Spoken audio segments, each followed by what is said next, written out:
Welcome to the Biohacking Congress in Miami. I'm Stephan Spencer. We have Harris Khan with us. This is a fantastic conference here with over 30 speakers and 20 health companies exhibiting. We are chatting about longevity. The DNA company is a really cutting edge company we'll talk a little bit about, but we're going to talk about technology and health and science and how they intersect to get an extra long life for you. So Harris is a co-founder of the DNA company, and Harris, welcome. Thank you very much, Stephan, for inviting me here and having us hosted here and conducting this interview. I'm very excited to talk to you about longevity. Yeah, so first of all, what interested you in starting the DNA company? Because there are a lot of DNA sequencing companies out there. What makes the DNA company special? Yeah, so I mean, my background is in biomedical sciences. You know, your typical story. My parents wanted me to be a doctor and get into healthcare, and I realized very quickly that I was not made out to be a doctor. So I decided to go down the route of industry and work in pharmaceuticals because I was very naive at the time. And although I was able to make, I was able to help develop drugs that were billion-dollar drugs at their infancy stage in formulation development, I realized very quickly that the bureaucracy and the growth model there in pharmaceuticals simply didn't sit well with me. So I wanted to get more into, rather than helping sick people get healthy, I wanted to get into, well, what do you do so you don't get sick in the first place? Really get into that preventative health. So I started to explore a number of opportunities in terms of improving health, and they were largely subjective at the time. And I came across an individual, a brilliant scientist by the name of Dr. Mansour Mohammed, who had built this incredible approach to genetics that I had never ever heard of before. So I was familiar with 23andMe and the consumer testing realm, right, and of course the diagnostic testing realm, which was used in hospitals. But what Dr. Mansour had done, and the approach that he had, was that functional medicine space that kind of sits right in the middle. So it's really about, here are the variations in your genes, and these are important genes, and they predispose you to certain health concerns, conditions, and expectations. So now that you understand that as sort of your objective guiding light, what is it that you can do about it, rather than taking something, throwing it against the wall, well, let's see what fits, right? And that's what we find the approach is. When people started to improve their health journey, the first thing they do is go and Dr. Google and Dr. YouTube, and let me just type in like best diets 2021, and I'll just follow the first diet that they provide. And they're really throwing things against the wall and hoping something sticks. And what we strongly recommend is you need an objective starting point. So when I mean objective, I mean something that's free of biases, something that's innate to you and unique to you because you're an individual. Mm-hmm. And once you find that starting point, and what could be a better starting point than the genes in your DNA, now you're a lot more prepared and knowledgeable, you're intelligent about you. And in often cases, you'll see most of us have an intuition about what it is. I don't like cardiovascular exercise, I hate running.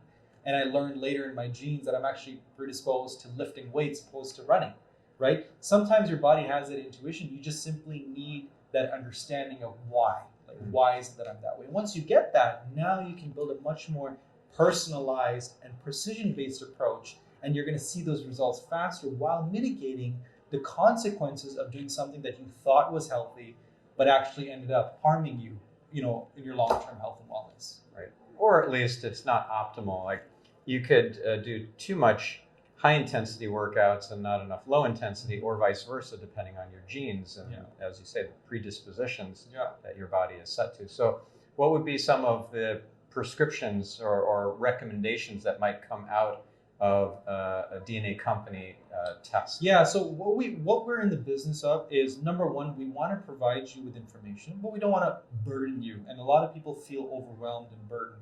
There's always this general anxiety when I do my DNA test. Like, is it going to tell me that I'm going to, ApoE and I'm at risk of Alzheimer's and I have all these cardiovascular health concerns? And that's not what we want to do. We don't want to overburden you. We simply want to give you awareness, knowledge, and then the actionable, like, what is the physical things that I can do to help improve my gene expression or improve my outcomes, right? So when you receive our reports, we provide you with your health map, right? Your unique personalized health map. And then we're going to give you the recommendations from lifestyle, diet, nutrition, environment, exercise, the actual tangible insights that you can use to start improving your health and wellness. And best of all, we don't even kind of just leave you on your own. We actually provide personalized behavioral change coaching programs to walk you through, hey, how do I, when you first learn about your health, the top things people tell you: reduce your stress, eat well, work out more, sleep better. Well, those are really difficult things to do if you think about it. Like, you're asking about, for me to change my entire life. That's level 10 of what I need to do. How do I start from level 0 and work myself up to level 10? So we provide that hand-holding behavioral change to get you there using the functional genomics as your guide.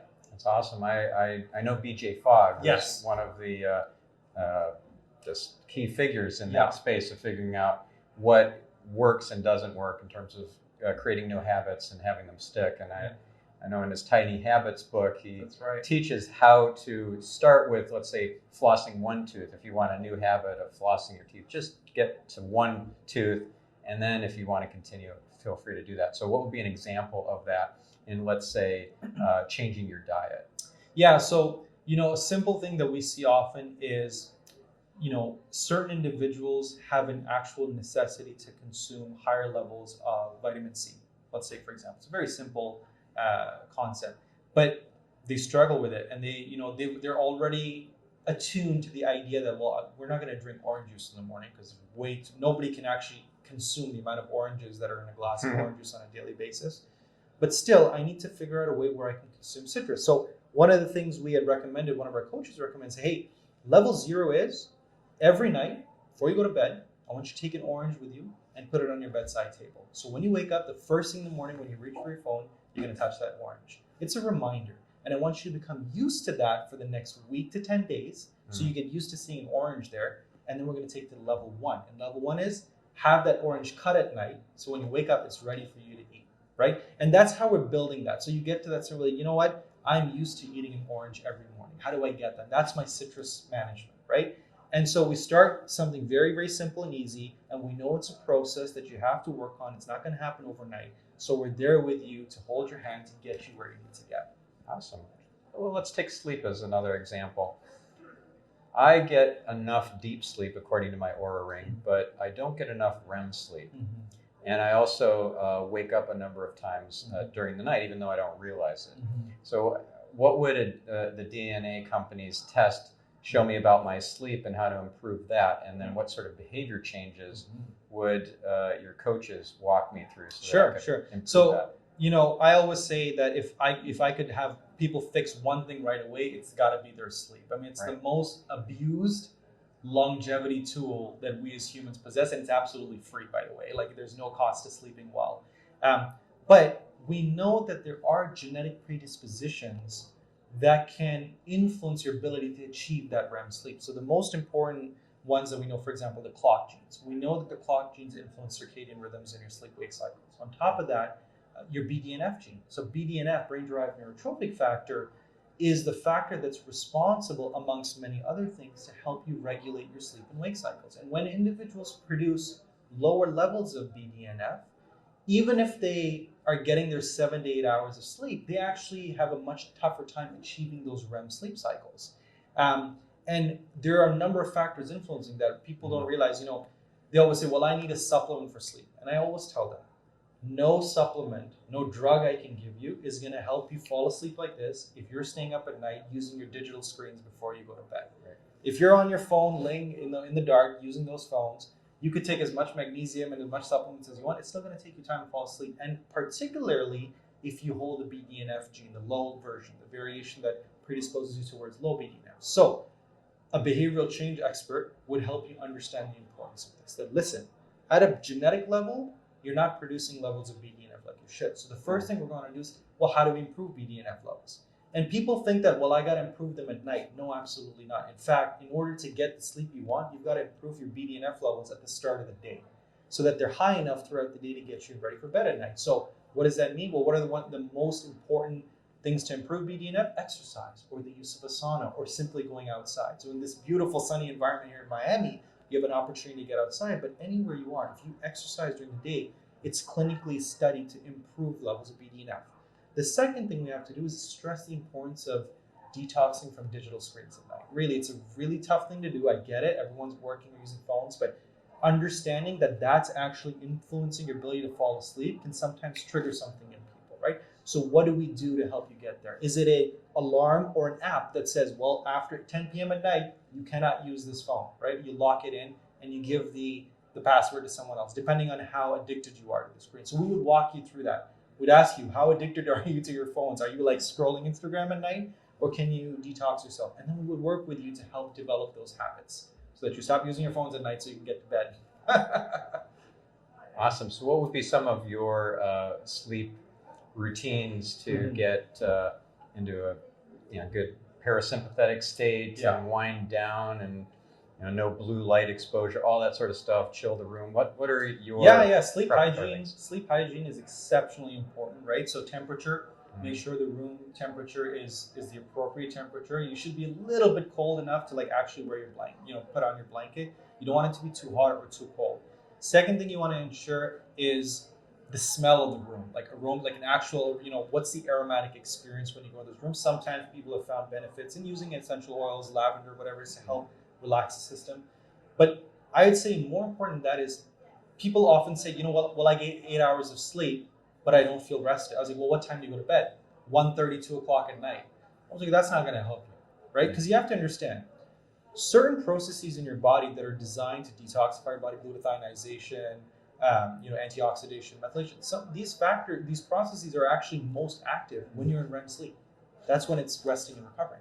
Yeah. So if you're falling asleep at 2 a.m. at night, you may not actually be activating your glutathinization until 4:30 in the morning, right? And then if you got to wake up at like 8 or 9 a.m., you actually haven't given your body enough time to complete those processes. So I always say, and one of my mentors always told me this, and it's such an important thing. An hour of sleep before midnight is worth 2 hours of sleep after midnight. So it's really shifting when you sleep.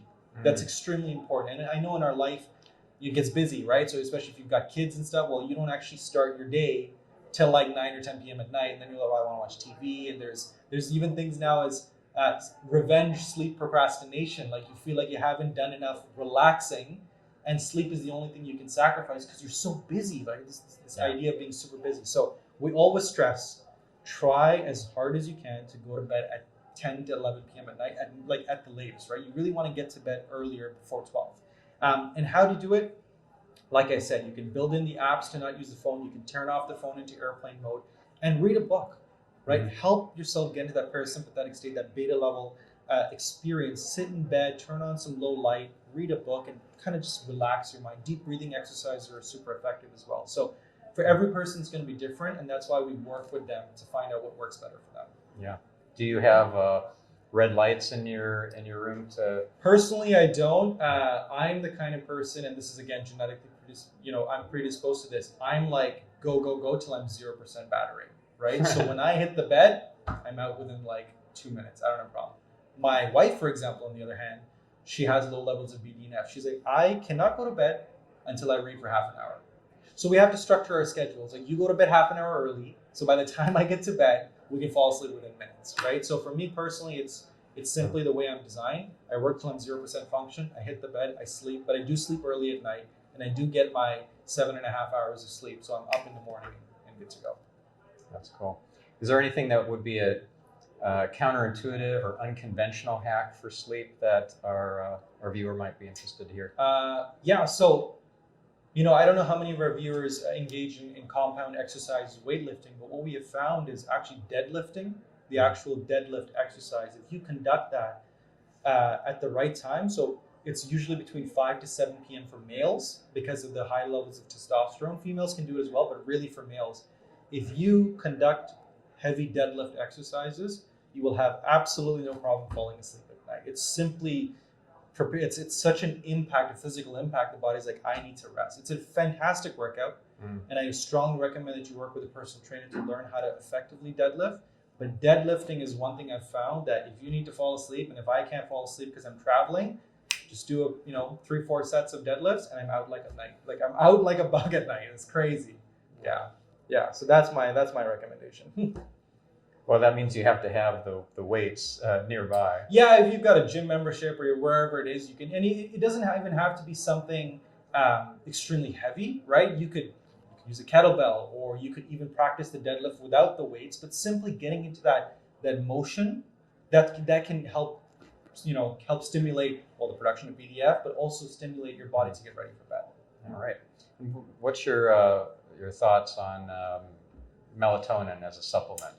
Yeah, I always say, melatonin is it's a band-aid.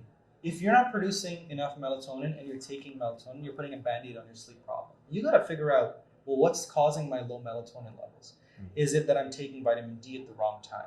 Is it that I'm stressed out and I'm not producing enough?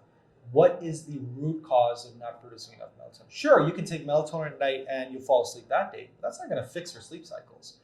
If you can address the root cause, you may actually never end up having to take melatonin at all, because your body's now producing the amount of melatonin you need and you're ready to go to bed. Well, it's like vitamin D. You really should be getting enough sunlight across enough surface area of your body and your skin that you don't have to take it as a supplement. Yep. Most people are not in that. Well, not only they're not doing it, they're also taking it after 3 or 4 p.m. in the afternoon. And think about it, vitamin D, biologically, our body responds to vitamin D by saying, hey, I must be out in the sun, right? So if my vitamin D is being taken at 4, 5, 6 p.m. in the evening, my body's like, oh, I guess there's sunlight. And so it's going to actually reduce the production of melatonin, because like, oh, it must be sunlight right now because I've got vitamin D influx in my body. So people don't realize that. So we always say, take your vitamin D early in the morning, right, to manage your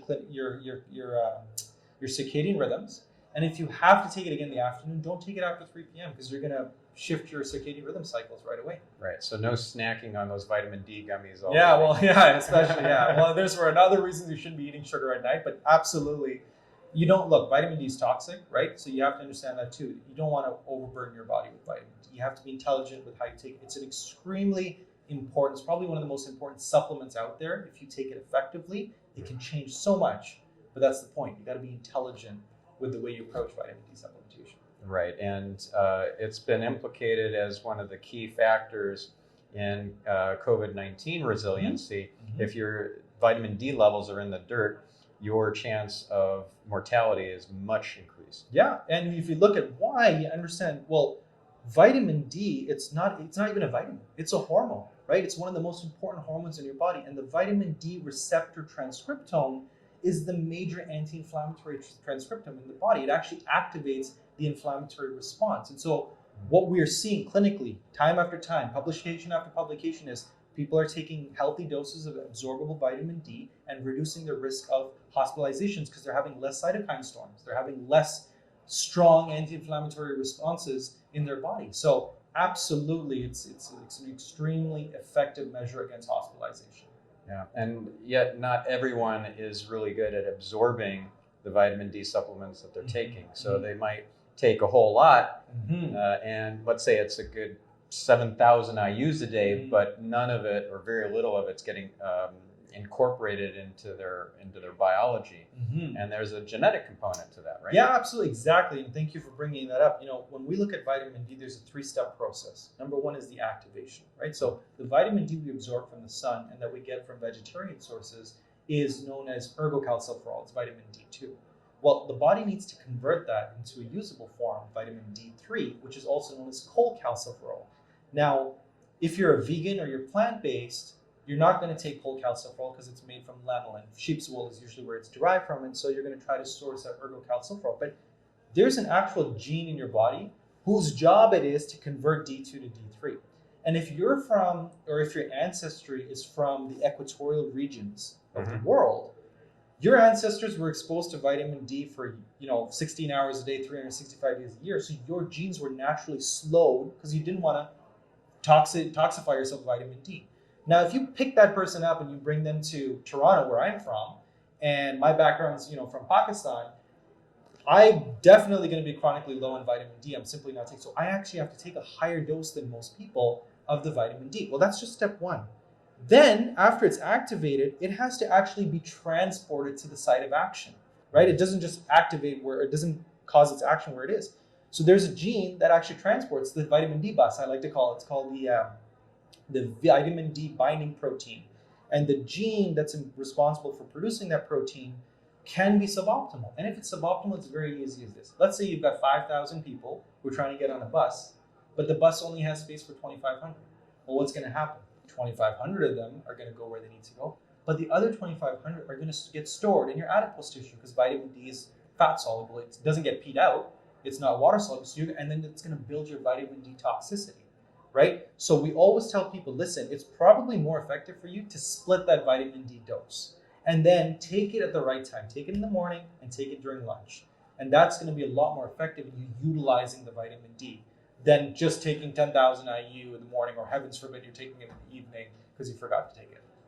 Right. And switching to another vitamin that your genes can determine whether you're able to absorb it or not in the form that you're taking it is vitamin B12, and then the MTHFR gene has an implication on whether you need methyl B12 in order to fully utilize the vitamin D. So what do you? Yeah, so the methylation cycle, right, is essentially, when we talk methylation, we're talking about anti-inflammation. It's the easiest way to understand it. How does your body respond to the presence of toxins? By producing methyl groups, which help metabolize toxins or prepare them for excretion. So MTHFR is part of a cascade of genes, number of genes that work together to produce those methyl groups that you need. And MTHFR's function is to methylate folate, vitamin B9, as a cofactor.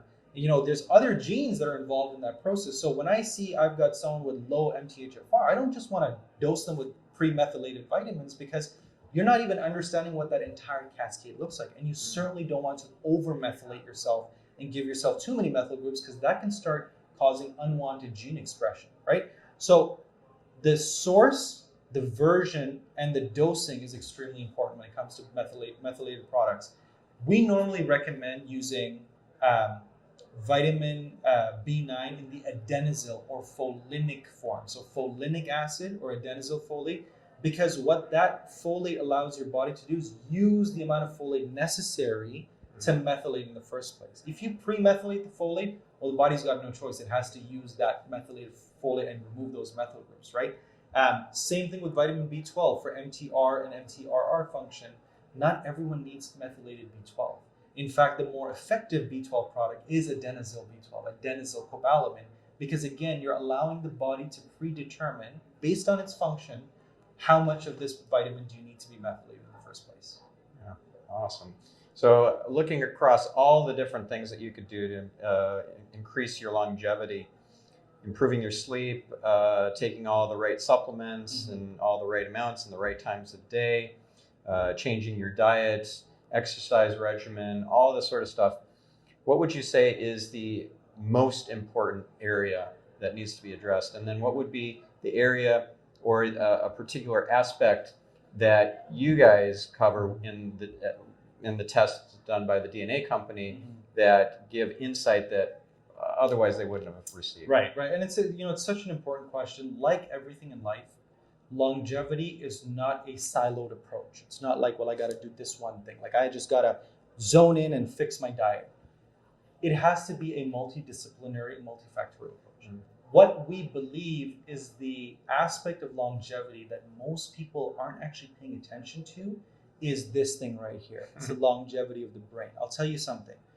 The majority of people who live very long lives, their physical health and capacity leaves them early in life. By the time you're 70 or 80 years old, even if you're super healthy, you've lost a lot of your muscle strength and your muscle capabilities. But what you haven't lost in these super healthy biohackers is their mental sharpness, right? And concurrently, you'll find that people who didn't take care of their health, their mental health, even if they were super, super healthy physically, they see a much more rapid decline as they get older, because they simply didn't give that brain, that organ that's so important, the respect it needs. So what we really try to teach people is mental longevity is a often ignored but extremely crucial part of achieving, overall longevity. And we really want to stress that. So what we do from a mood and behavioral perspective is show you insights into how genes influence your relationship with neurotransmitters like dopamine, like noradrenaline, like serotonin, like brain-derived neurotraffic factor, BDNF.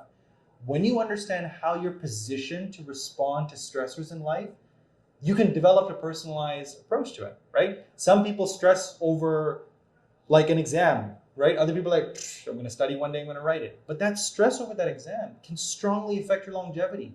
That stress that you're putting on your body at a physical level, at a mental level, is going to reduce your longevity because you're simply not ready to handle that kind of pressure. So we really stress that, and we teach people how to approach the improvement of their mental health through a personalized manner.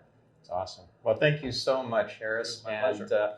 For you watching, check out the Biohacking Congress. The next one is in Las Vegas on March 19th and 20th.